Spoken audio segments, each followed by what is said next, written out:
एक राजा के राज्य में सभी लोग एकादशी का व्रत रखते थे। प्रजा तथा नौकर चाकरों से लेकर पशुओं तक को एकादशी के दिन अन्न नहीं दिया जाता था। एक दिन किसी दूसरे राज्य का एक व्यक्ति राजा के पास आकर बोला, महाराज, कृपा करके मुझे नौकरी पर रख लें।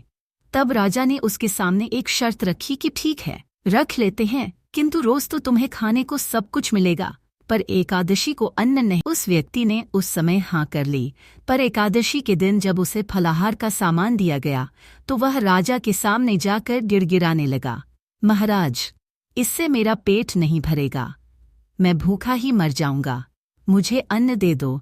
राजा ने उसे शर्त की बात याद दिलाई, पर वह अन्न छोड़ने को राजी नहीं हुआ। तब राजा ने उसे आटा, दाल, चावल आदि दिए।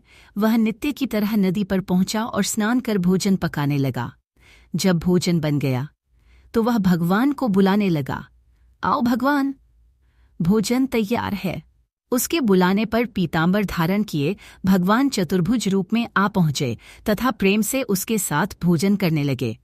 भोजनादि करके भगवान अंतर्धान हो गए तथा वह अपने काम पर चला गया। 15 दिन बाद अगली एकादशी को वह राजा से कहने लगा कि महाराज, मुझे दुगुना सामान दीजिए। उस दिन तो मैं भूखा ही रह गया। राजा ने कारण पूछा तो उसने बताया कि हमारे साथ भगवान भी खाते हैं। इसीलिए यह सुनकर राजा को बड़ा आश्चर्य हुआ। वह बोला, मैं नहीं मान सकता कि भगवान तुम्हारे साथ खाते हैं। मैं तो इतना व्रत रखता हूँ, पूजा करता हूँ, पर भगवान ने मुझे कभी दर्शन नहीं दिए। राजा की बात सुनकर वह बोला, महाराज, यदि विश्वास न हो तो साथ चलकर देख लें।